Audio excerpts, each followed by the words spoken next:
correction here.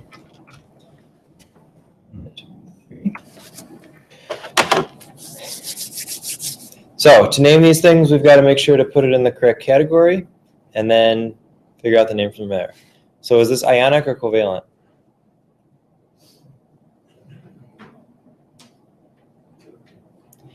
It's ionic because we have a metal here. We have aluminum, which is a metal.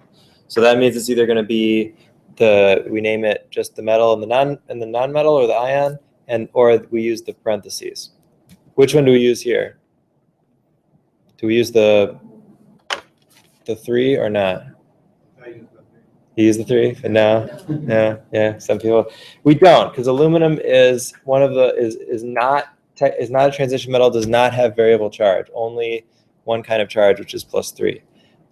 So then we just have to make sure we have the right name for the ion, CO3 2-, which, what is that name? That's carbonate. So this is the correct one.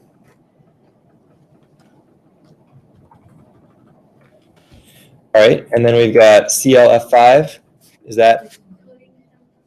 Yeah, that one's covalent. So now we're going to name it with the prefixes. So that would be chlorine pentafluoride. These other names would apply to metal, non-metal pairings, this is not one of those. CrPO4. What category do we put that in? Metal or non-metal? Or I mean, ionic or not ionic? Ionic, yeah. And what are the two ions here? Chromium and phosphate. Phosphate. And what's the charge on phosphate? 3-. Yeah, PO4 is always, phosphate is always PO4 3-.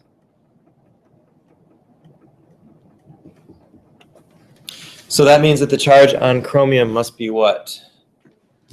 3+ to balance it out, because there's only one of each. So if it's 3+, that means that it must be chromium 3 phosphate. All right, and then finally SnO2. Sn is tin.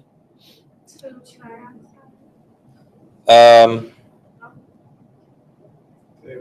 let's go through the rules again. So is it ionic or not ionic?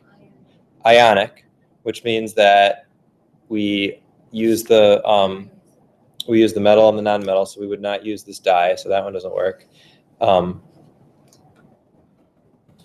then, is it something with a variable charge or with a fixed charge? It's a variable charge. So in this case, O, what's the charge on oxygen, on oxide? Oxide is 2-, and there's 2 of them. So what does the charge have to be on lead or on tin to balance that out? It has to be 4+, because there's only one of them. So the 2 2- have to balance with, that's 4- total and 4+, those have to balance out. So that means it's tin 4 oxide. These are all, I took these all directly from the homework problems in the book in chapter 6, so make sure you're working through those also. All right, now we're going to go the other way. We have a name, we have to write the formula. These types were on the exam, a couple of them anyway. Copper 1 phosphide. If it's copper 1, that means it's Cu+, and phosphide is P 3-. 5 valence electrons means it wants 3 more to become 8. That's 3-. So if you have +1 and -3, you need 3 of these. So the correct formula is this one. This is a common mistake in that people would say PO4, meaning, which is phosphate. That's tricky. It's only 2 letters different, but it's a different ion. So you have to keep the phosphide and the phosphate separate. Same with sulfide and sulfate. Okay, dinitrogen tetroxide. That's going to be a covalent compound. So di means 2 and tetra means 4. So that means N2O4. And then cobalt 3 sulfate. That's cobalt 3 plus. And sulfate is SO4 2-. We just have to know that one from the chart. So if you have a 3+ and a 2-, you need 2. CO. You need 2 of the 3+ and 3 of the 2-. So that would be CO2 SO4 3. That way there's 6+ and 6- total. And finally, calcium nitride. calcium is Ca plus 2. Nitride is N3 minus. So same idea, but flipped. We need 3 of these and 2 of these so that there is 6 plus and 6 minus total, and everything matches up. And that is the first one. So there you go. Hopefully that went well. We'll keep working on this, but please work on this homework in chapter 6, because this is something that comes up for the rest of the semester. When we write chemical equations, we use words to describe the equation, and then we have to write the equation in formulas. So you have to be able to get the right formulas to then do the calculations that go along with that and lab stuff. So it keeps coming up from now until the very last day of class, until the final. This is the time to learn it, because then you'll have it for the rest of the semester. Otherwise, you're just going to keep losing points every time we have a quiz or exam pretty much for the rest of the semester, because this is always there. So please work on this if you're still struggling with it. And yeah, please do. Questions about the quiz or in general? Okay, then let's move on.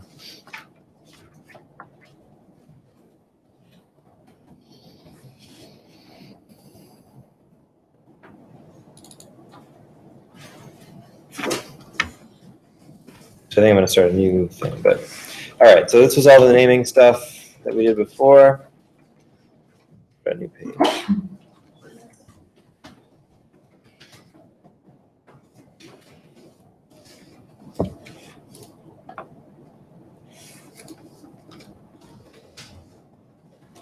Five, and we'll call this. All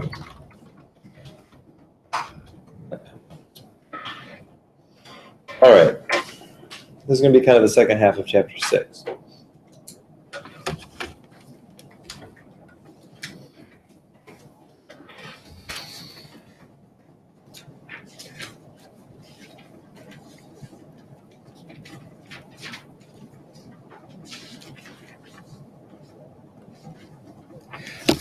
So before we talked about ionic compounds, we talked about ions and how they can go together to form these ionic compounds. The other side of that are these covalent compounds. We kind of mentioned them when we talked about naming, and we said they had to do with nonmetals, but we didn't really talk about what that means or what they're actually doing. So let's do that. First thing that we can do to talk about covalent compounds is something called Lewis dot structures. Lewis dot structures are pretty simple. You just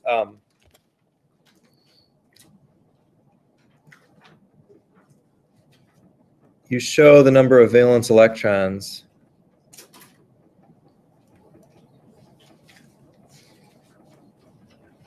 with dots. So nitrogen, for instance, how many valence electrons does that have?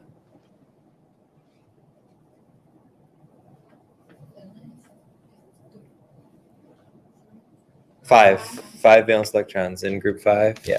So we just draw 5 dots. Doesn't really matter how you distribute the dots. I usually like to do it kind of 2 on each side, because we know that 8 is full. So if there's some missing, then it's clear which ones are missing. If we looked at hydrogen, how many would we put on hydrogen? Just 1. Yep, just 1 electron. So 1 electron for hydrogen. That's all there is to this. We can do this with ions too. If we made a dot structure for a chloride ion, how many electrons would it have? How many valence electrons?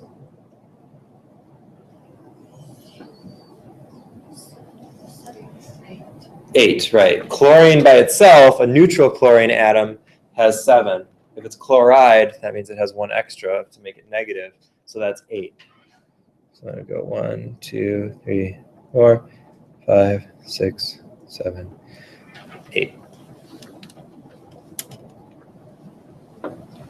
Okay. The use of these Lewis dot structures is not just to show us the number of valence electrons, but also to show us where the spaces are to want to fill up the shells. So if we took that hydrogen again, make a big version of it, it's got 1 valence electron. How many electrons does it need to be full, to have a full shell? Careful. Most of the other atoms is 7, right? But hydrogen is 1 because it's in that first bucket, and the first bucket only holds 2. So you can only have a maximum of 2.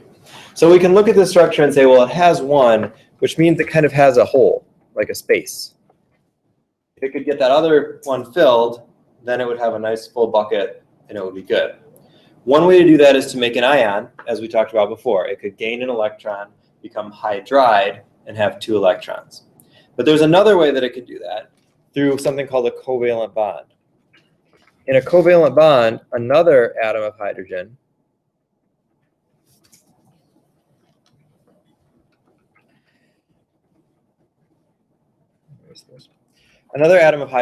can come by, and the 2 atoms can share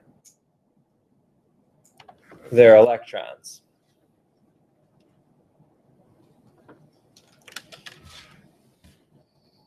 Make something like this.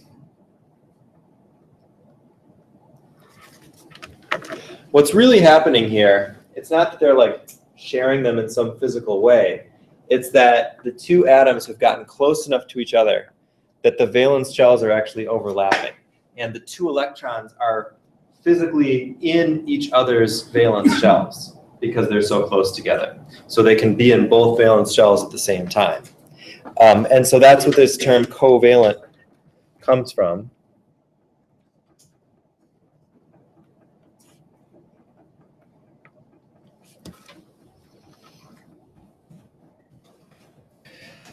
Co, anytime there's co at the beginning of a word, it means together, usually. And valent, the valence. So the valences are together. That's where that word comes from, covalent bond. The nice thing about that is that both of those atoms can count those electrons in their valence shells now when they are together in the compound. So we would say that this hydrogen atom now has 2 valence electrons. And we would also say that when they are together, this hydrogen has 2 valence electrons. So in coming together and sharing those 2 electrons, they can both have full valence shells. Both atoms can. And that's known as a covalent bond. We usually don't draw it with the dots like that. How do we usually draw it? You know? I mean, like if we had 2 of them, if we drew an H2 molecule, anybody know what we would use to? Yeah, you'd use a line, right? So there's another way, a more common way to express a covalent bond is to draw a line in between the 2 atoms. And that line is sometimes used a little haphazardly in different kinds of earlier chemistry classes or science that you may have seen. But here, we're going to use it to specifically refer to just one thing, which is 2 shared electrons.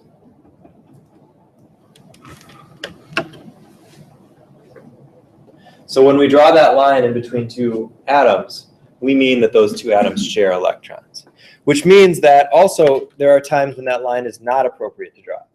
For instance, if we talked about sodium chloride, we would not do that because sodium chloride is not a molecule. It is not joined by covalent bonds. It is, what is it?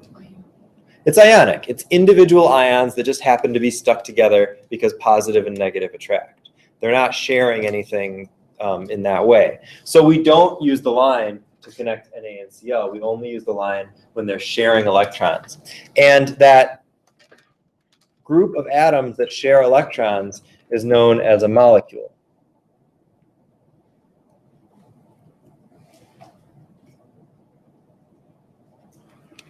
So that word molecule also does not apply to an ionic compound.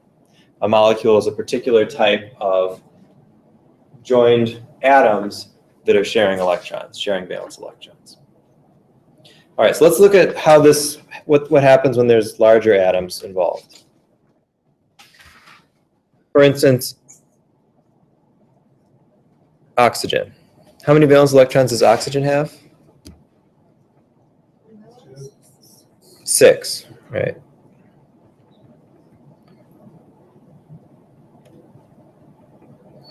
So we can draw it like that, 6 dots.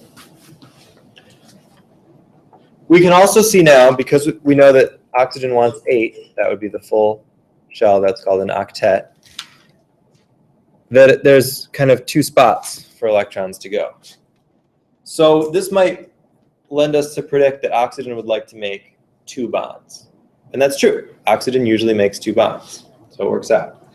Now what happens if, well, okay, I'll give you a couple of different examples. So one example is it could react with hydrogen, which we know also wants 1 electron.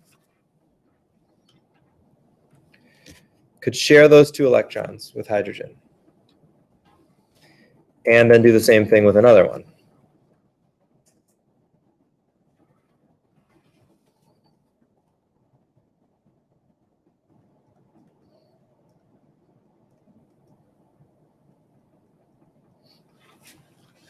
What would we call that molecule?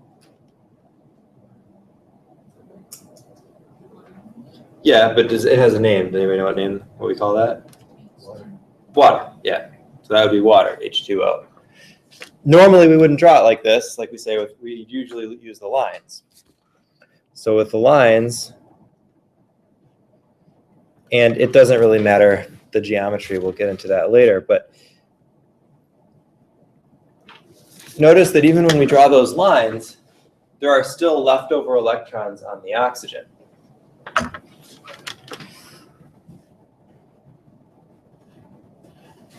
These are called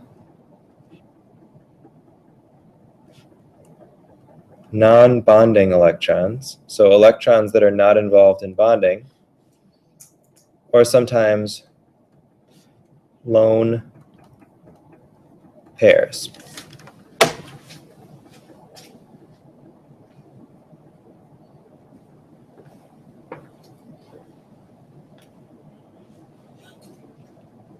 And so that would be what we'd call a Lewis structure for this molecule. And we can construct that by filling up valences, by saying, okay, oxygen has 6 electrons, it wants 8. We were not going to transfer any electrons because we don't have any metals to get electrons from, so we need to share electrons to make that happen. Let's look at how this would work with 2 oxygen atoms, like with 2 hydrogens.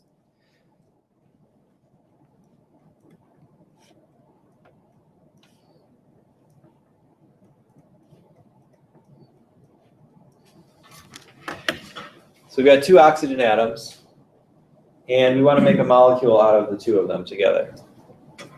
So we can share an electron, or we can share 2 electrons. Okay. That gets us this.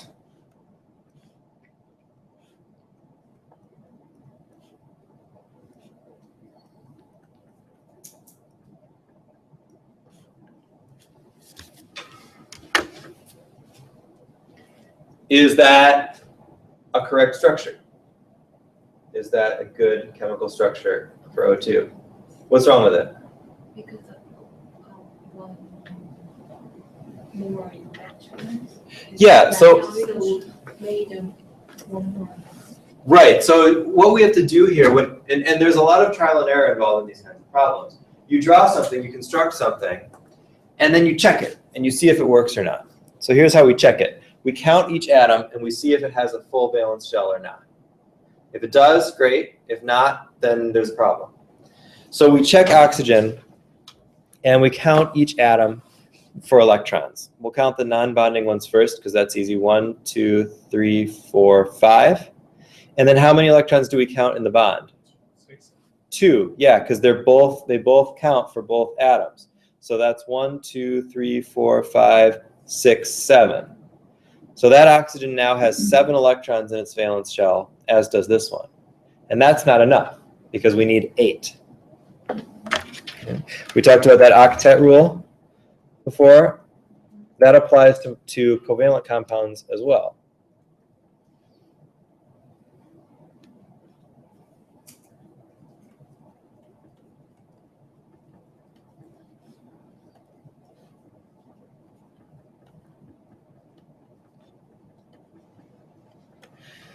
And there are exceptions to the octet rule, and if you go on in chemistry, you'll see all that kind of stuff.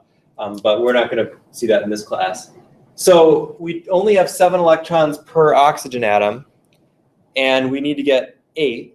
So that means we need to share electrons. We can't add electrons. The valence electrons that the atoms came with are their valence electrons. We can't do anything about that. So we have to just share more electrons. So then if we share these two also, we're now sharing 2 pairs of electrons.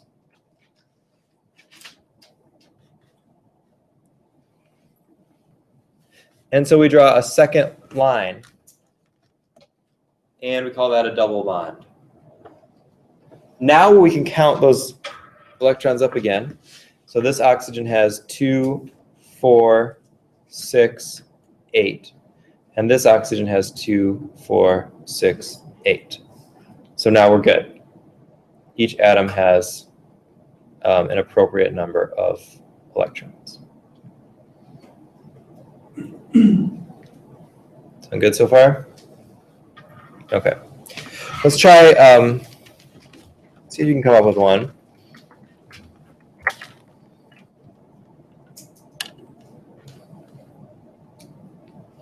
Trying to think how it will work out here. Okay.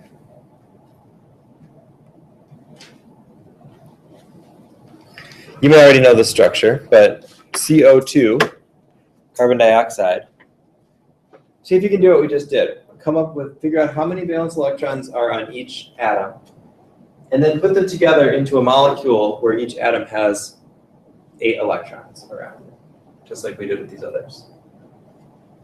It's kind of one step further from what we did because we've got 3 atoms here. Let's see what you can do.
Remember, as I said, there's trial and error here. You have to kind of put this thing together, count the electrons out, see if it works. If not, put it together a different way. Just make sure you've got a carbon and 2 oxygens, however you put it together, and make sure that each atom has 8 electrons.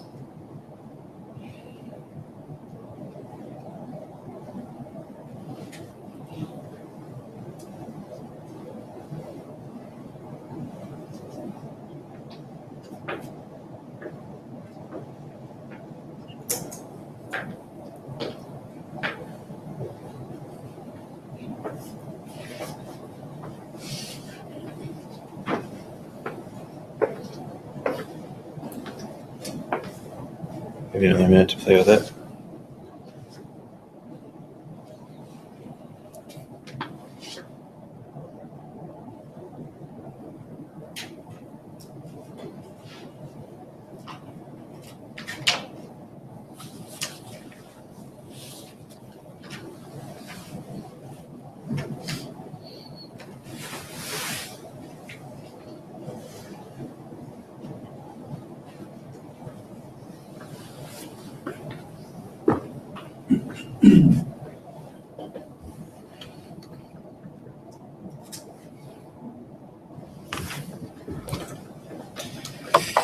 First thing to do then is to just list the atoms with their valence electrons. And again, if you go on in chemistry, you'll learn some different techniques to do this because the way we're going to do it doesn't work with more complicated things, but that's fine.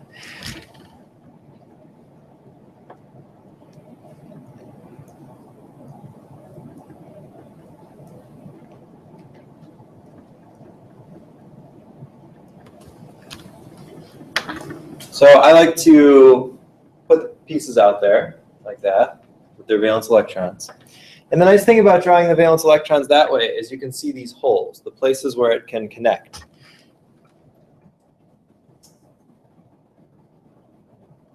So carbon has 4 valence electrons, which means 4 holes. Oxygen, 6, so 2 spots here and here, there and there.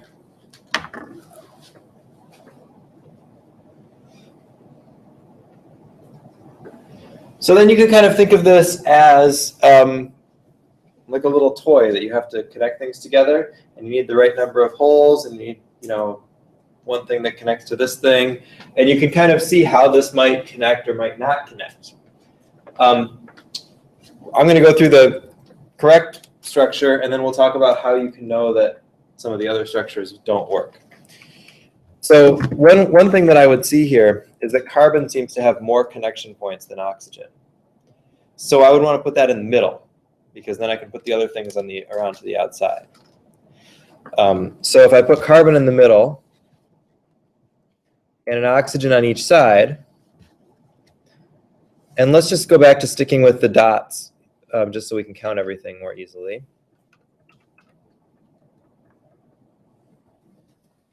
If I do that, that leaves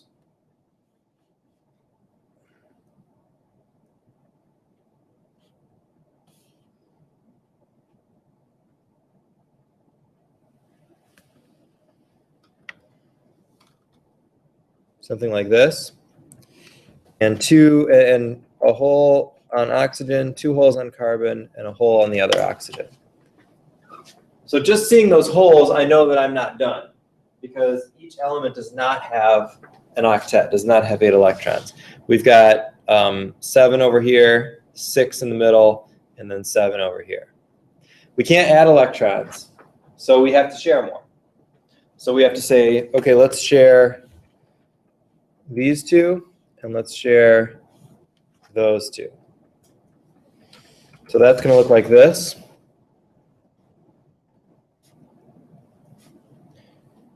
We're now sharing 4 electrons between carbon and each oxygen.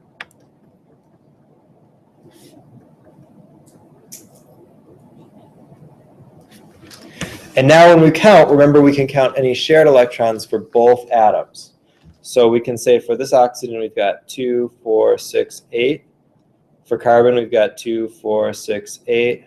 And for oxygen we've got 2, 4, 6, 8. The way we would draw this in lines would be like this.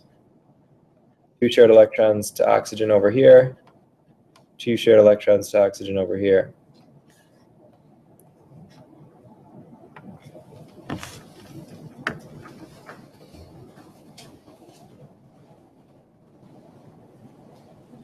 Now let's look at what would happen if we didn't get that structure right, if we didn't have the order correct. So let's say we did CO2, we thought should be COO instead of OCO. Let's look at why that would be a problem. So we come back with the electrons here.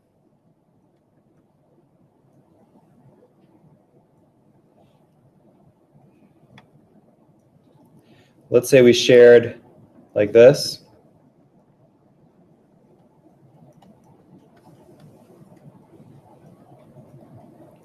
We keep the same number of valence electrons on each. So we're going to share these 2, and then we're going to share these 2.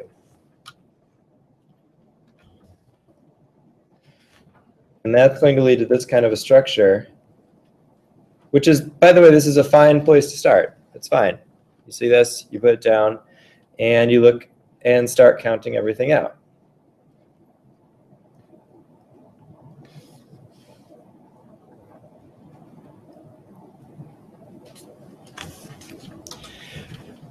So when we count this out, we see this carbon has 1, 2, 3, 4, 5 valence electrons. Not enough. This oxygen in the middle has 2, 4, 6, 8. That's good. And this one has 2, 4, 6, 7. Not good. Additionally, there's no real way to fix this because we need to get more electrons over here on the carbon, but they're over here, so there's nothing we can really do about that. So at this point, you'd write this down, and it's a perfectly good first try to do that, but you run into this problem that can't be solved. And then that should make you think, oh, okay, something's not right here. I have to rearrange things. I have to try a different way, something different from what I did before. And that's how you might go back and find this. Because in this example, that's the only other way there is. You're either OCO or you're COO. OOC is kind of the same. So if one of them doesn't work, you've only got the other one to try. Now, in larger, more complicated structures, it's usually not that easy. There's not only two choices, and so there's some other rules that we have to look at to do that, but we're not going to deal with that here. So let's try one more that is a little bit trickier, and then we'll move on and look at something else. Let me see if this will work.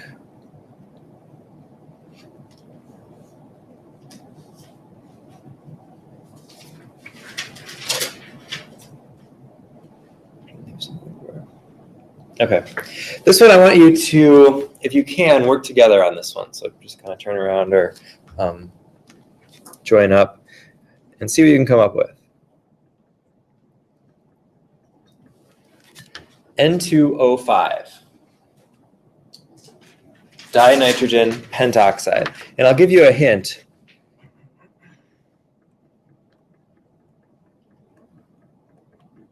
This molecule is symmetric, meaning the same on one side as the other.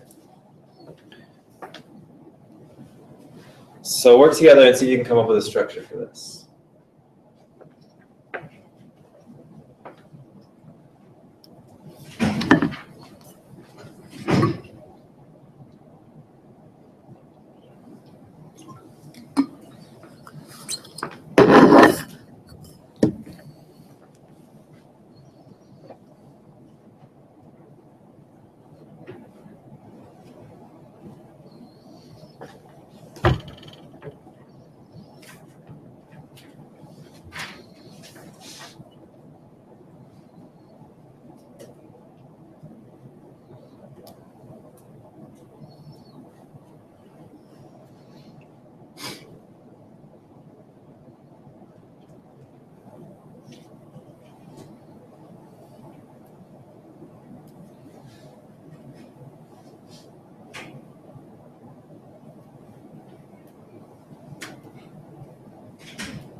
Have to do reaction with two nitrogen and 5 oxygen. Right.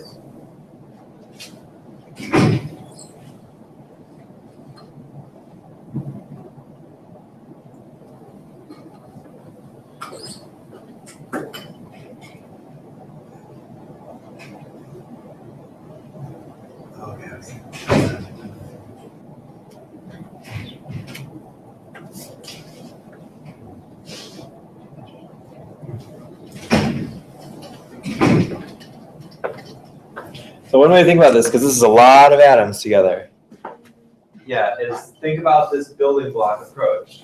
How many spots can these have to connect? And so where would they have to go to have that many connections?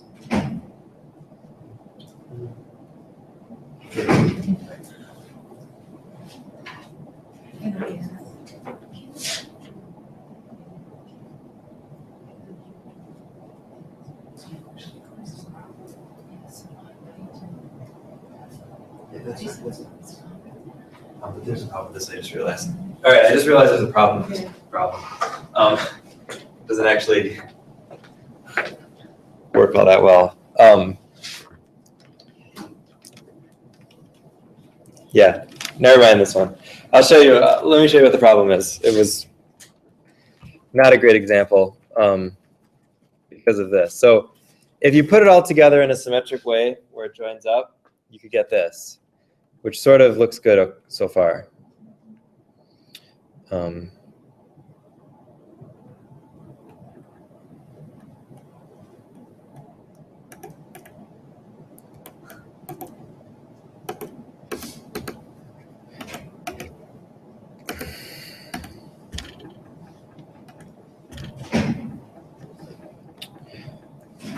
All right, so that's okay. But what's the problem with this structure as it is right now? There's a problem. Yeah, the end, right. We miss. Right. The oxygens on the end don't have enough electrons. So you see this one here, 2, 4, 6. 2, 4, 6. So that's a problem. Those two, there's no obvious way to solve that because of where the other electrons are in this molecule. So what we end up doing is actually using the electrons from the nitrogen to do it, which is not something we've really dealt with. So this is a bad example. Let's not talk about this one. It's a little bit beyond us. I don't know why that got in my head, but let's not look at that one. Let's move on and look at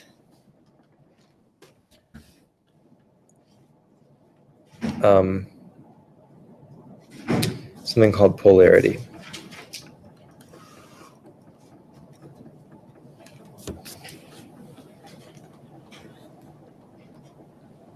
Well, we've mentioned that the electrons in these covalent bonds get shared, that they're shared together, but they're not always shared evenly.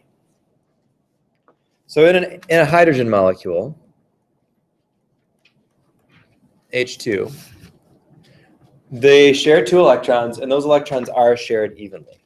So if we imagine the electrons as a cloud kind of around the atoms, it might look something like this.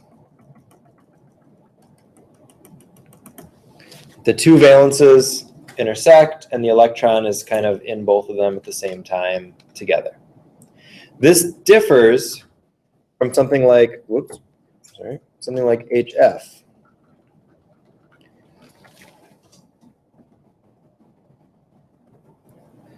HF, hydrogen fluoride, looks like this. But the electrons are not, the 2 electrons in that bond are not evenly distributed around those 2 atoms. They're actually pulled more toward the fluorine.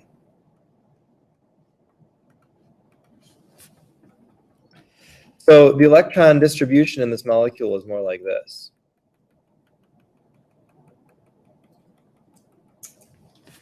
Where they're kind of pulled over toward the fluorine, making for a lopsided electron cloud.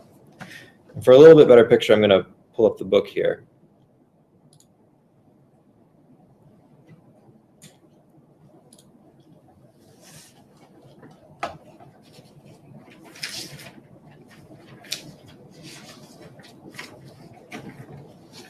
We're going to come back to this table, but let me pull it in for now.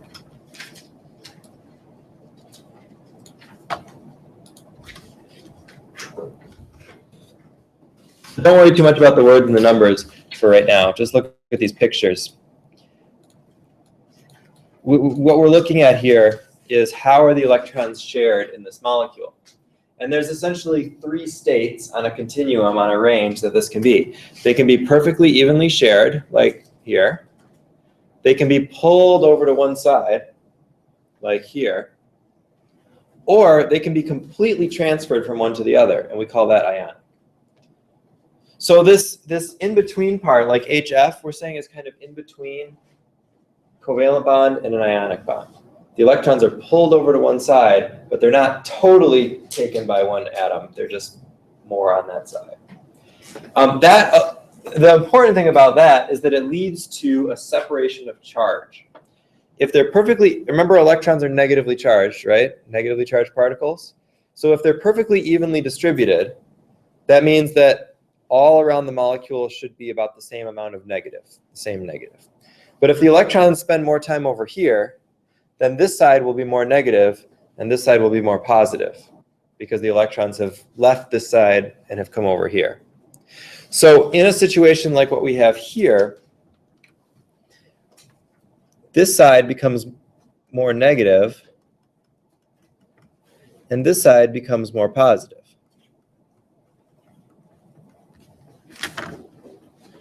Now in an ionic compound, that would be absolute. One side would be completely negative, would have a negative charge, and the other side would have a positive charge. But in a covalent compound like this, because it's just a little bit separation, they have what we call a partial charge. And we draw a partial charge using Greek letters delta, so delta minus and delta plus, meaning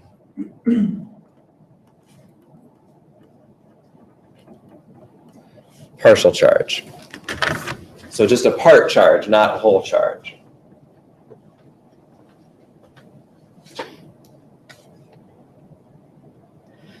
A molecule that has that separation of charge is known as polar. So we now have three kind of categories of bonds. There's the ionic bonds we've already talked about. There's the non-polar covalent bonds, where the electrons are shared evenly. And then there's this middle category, which we call polar covalent bond. Covalent bond, but lopsided. More negative on one side, more positive on the other side. Now, why does that happen? It happens because of a property called electronegativity.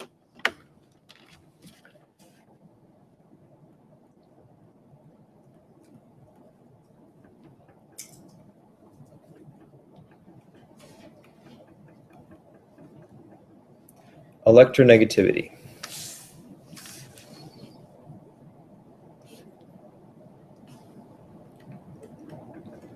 Which is the ability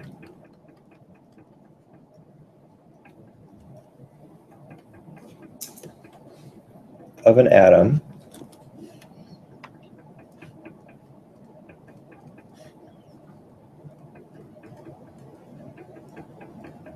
to pull electrons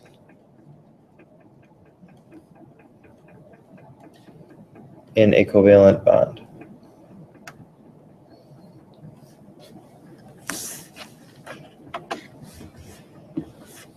So some atoms can pull the electrons more than others.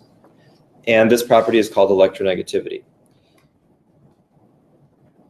We can look at some differences in electronegativity using this chart.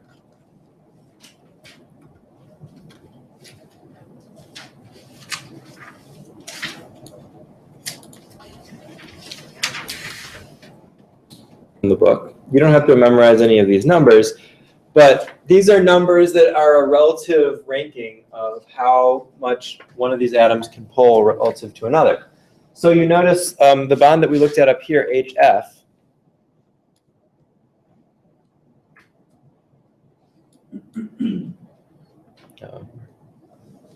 freaking the computer out here. So HF, H electronegativity is 2.1. That's why it's moved over a little bit in this diagram, because it really belongs more with the nonmetals. And F is 4.0. So that means that F has a much higher electronegativity than hydrogen, and therefore is able to pull these electrons closer to it. The most important part of this figure is not the numbers, but this idea. If you look, there's a trend going across the periodic table where electronegativity goes up as you go to the right, and it goes up as you go up. Another way of thinking about that is fluorine is the most electronegative element. And so the farther you get away from fluorine, the less electronegative you get. if we go back up to check out this table, these numbers can help us to understand what's happening in our bond if we look at that difference in electronegativity. So anything over about 0.4 we consider to be a polar covalent bond. Anything over 1.8 we consider to be ionic. And this is a little bit not right. It doesn't really reflect reality, because we can actually test for ions by electrical conductivity and things like that. So this is more of just an idea or a guideline. But in many cases, it works out. So we would say a CH bond, for instance, CH, a difference of 0.4 is really not polar. So even though there is an electronegativity difference, it's not great. So CH bonds are not polar. And so most hydrocarbons, gasoline, that kind of stuff, those are non-polar substances because they're made up mostly of carbon and hydrogen. Whereas things that have, say, carbon and oxygen or oxygen and hydrogen bonds would be considered polar because of those polar bonds. Good so far? Maybe? Okay. So let's look at some, let's look at how this works out in an actual molecule.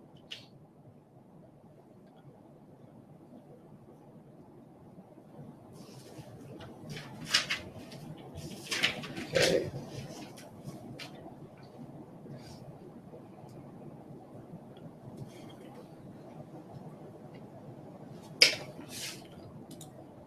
And we're going to come back up to this picture, but we'll get a little more room here. So.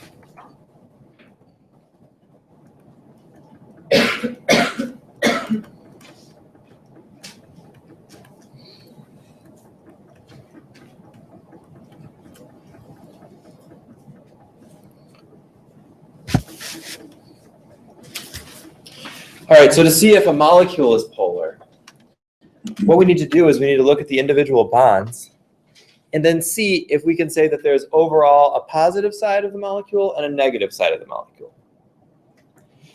So let's see how that looks. One thing we need first to get the polarity is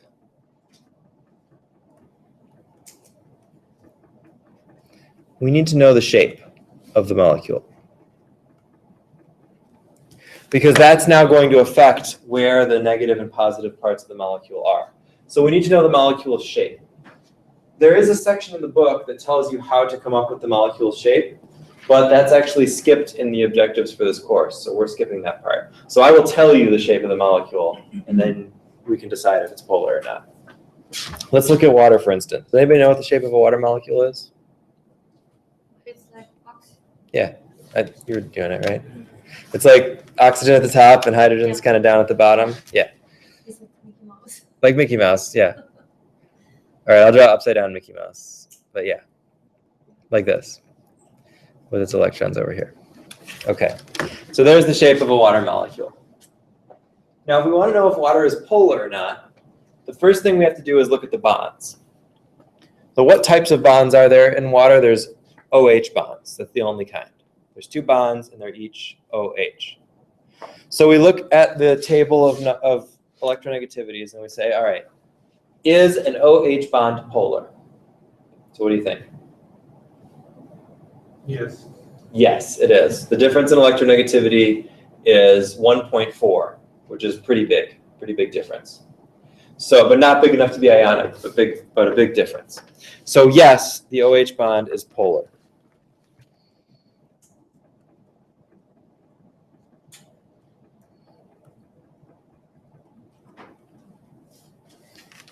Where are the electrons pulled toward? Are they pulled toward the oxygen or the hydrogen?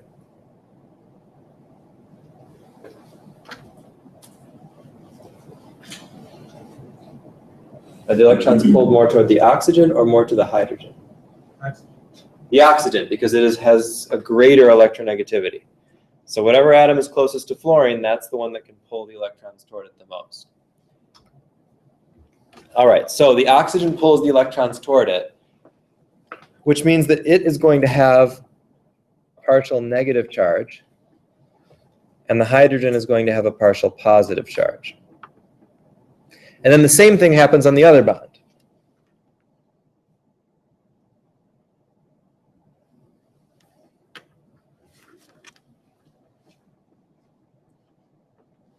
Partial positive, partial negative.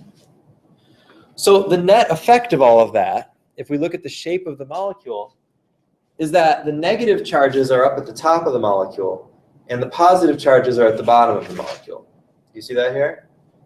So that means that, yes, this is a polar molecule. We can draw a line through the molecule and say the positive parts are on one side of that line and the negative parts are on the other side of that line. And that means that the whole molecule is polar.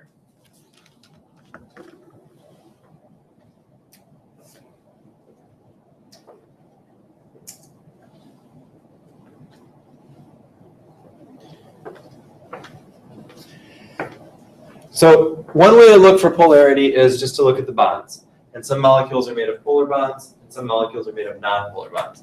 If a molecule is made of all nonpolar bonds, it's not polar. But there are examples when a molecule can have polar bonds but still be nonpolar. And an example of that is the carbon dioxide that we looked at before.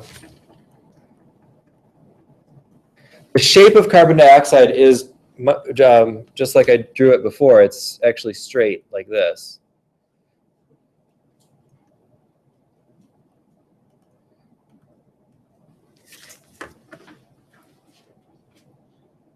So the question now is carbon dioxide polar? We start the same way. We look at the bonds. Is a CO bond polar? What do you think?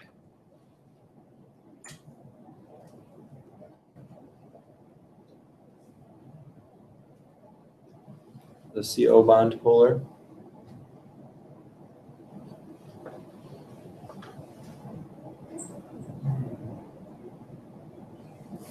What's the difference in electronegativity? 1. So it's greater than 0.4. So we would say, yeah, that's polar.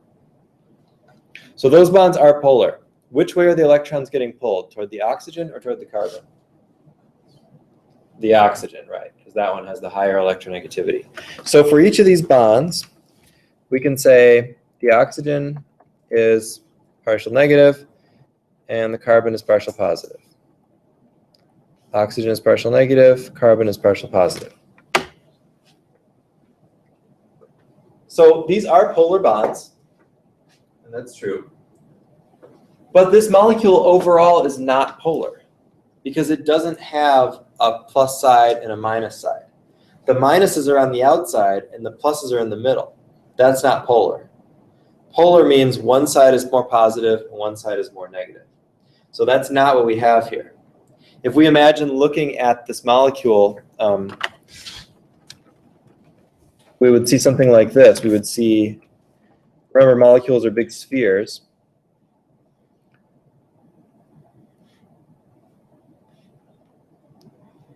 And oxygen is bigger than carbon. So we'd see something like this, where here's our carbon, and here's our oxygen, and here's our oxygen. Which means that the positive part would be around the carbon, and the negative part would be around the oxygen.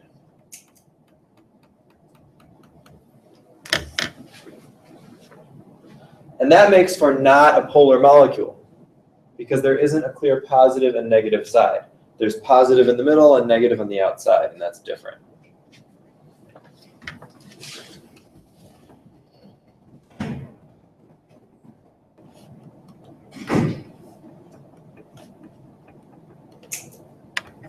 So we would say that molecule is nonpolar.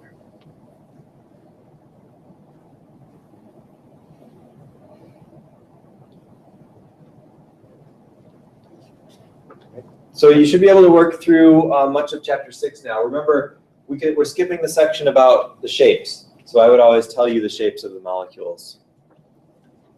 And that's our time. We'll go through the exam on Tuesday.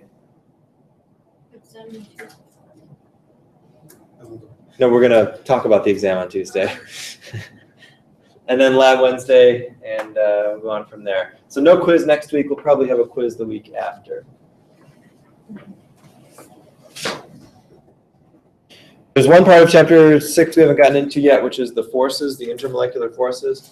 So please take a look at that as you're studying, and we'll get into that on Tuesday, and then we'll be done and moving on. Have a great weekend.